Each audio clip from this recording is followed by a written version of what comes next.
Supreme कोर्टानं निकाल दिला की कार्यरत शिक्षकांना सुद्धा येणाऱ्या कालखंडामध्ये टीईटी पास करावे लागेल. त्याचबरोबरीनं पदोन्नती पाहिजे असेल तरीही टीईटी परीक्षा पास करणे हे अनिवार्य असेल. अशा पद्धतीचा निकाल दिल्यानंतर त्याचा परिणाम स्वरूप या ठिकाणी टीईटी परीक्षेवरती काय झाला, त्याच्या निकालावरती काय परिणाम होऊ शकतो हे आजच्या सेशनच्या माध्यमातून आपण जाणून घेणार आहोत. नमस्कार, मी अबूज पाटील स्वागत करतो तुमचं टेक्स्टबुक सुपर कोचिंगच्या ऑनलाईन लर्निंग प्लॅटफॉर्मवरती.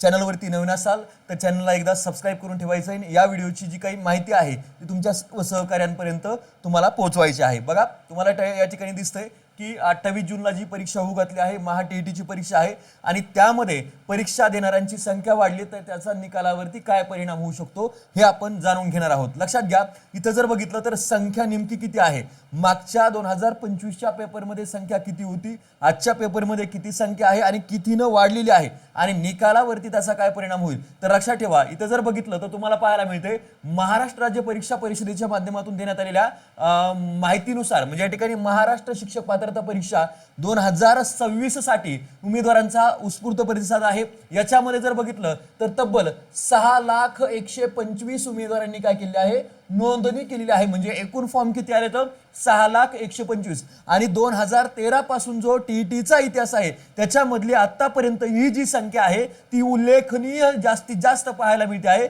सर्वात जास्त पाहायला मिळते आहे. ठीक आहे, सो 6,125 उमेदवारांनी इथं नोंदणी केलेली आपल्याला पाहायला मिळते. मग इथं जर बघितलं तर मागच्या वर्षीच्या तुलनेत म्हणजे 2025च्या तुलनेमध्ये कितीनं वाढ झालेली आहे तर लक्षात ठेवा 1,24,456 एवढे फॉर्म 2025च्या तुलनेमध्ये अधिक आणि जास्त आलेले आपल्याला पाहायला मिळतात. हाच तो परिणाम आहे.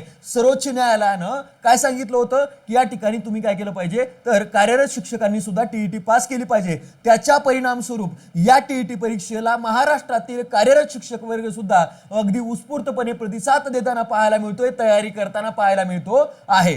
आणि मग इथं जर बघितलं तर मागच्या वर्षी जर पाहिलं 2025ला जी काही परीक्षा झाली 23 नोव्हेंबर 2025ला त्यामध्ये 4,75,669 उमेदवारांनी नोंदणी केलेली होती. मग वाढली किती, 1,24,456 उमेदवारांची संख्या वाढलेली आपल्याला पाहायला मिळते. त्याच्यापैकी 50,369 उमेदवार पात्र ठरले.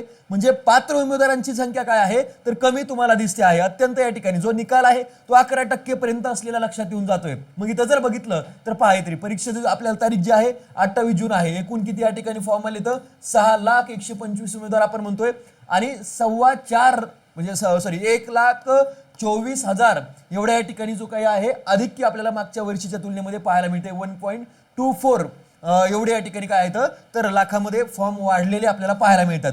आता ही झाली संख्या. याचा निकालावरती परिणाम जर बघितलं तर अगदी 2013 पासून जेव्हा आपण निकालाचं या ठिकाणी एक ग्राफ पाहतोय तर बघा इथं पात्र उमेदवार 2013 मध्ये फक्त 5.02% होते. ठीक आहे, म्हणजे किती 31,072.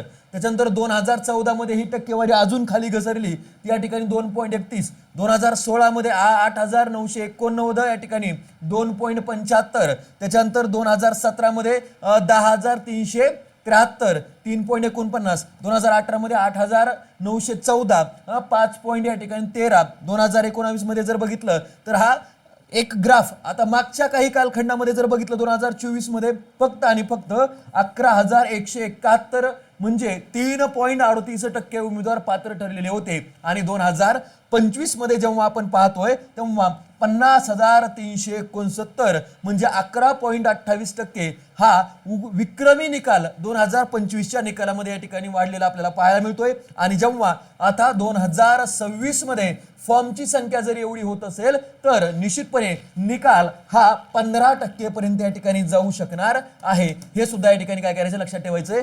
त्याच तुलनेनं त्याच पद्धतीनं परीक्षा परिषदेच्या माध्यमातून काही बदलांचे संकेत दिलेले तुम्हाला पाहायला मिळतात. ते काय होऊ शकतात आपण पुढे या ठिकाणी पाहणारच आहोत. नेक्स्ट व्हिडिओच्या माध्यमातून ती माहिती तुम्हाला दिली जाईल. आणि तोपर्यंत चॅनलला सबस्क्राईब करून ठेवा. आणि ही जी तुमच्यासाठी महत्त्वाची माहिती, परीक्षेसाठी नाही तुमच्यासाठी महत्त्वाची, निकाल या ठिकाणी 15% पर्यंत जाऊ शकतो किंवा तो जर बदल परीक्षा परिषदेचे बदलाचे संकेत दिले होते मागे त्याच्यानुसार जर या ठिकाणी बदल झाले तर या ठिकाणी काय केलं जाऊ शकतं, तिथं निकालामध्ये इथं कदाचित घसरण सुद्धा होऊ शकते. सो आपल्याला बदल काय झाले ते आपण एका व्हिडिओच्या माध्यमातून सविस्तर पद्धतीने जाणून घेऊया. तुर्तास एवढं आजच्या सेशनच्या माध्यमातून या ठिकाणी थांबूया. Thank you so much. All the best all of you. सर्वांना खूप खूप शुभेच्छा.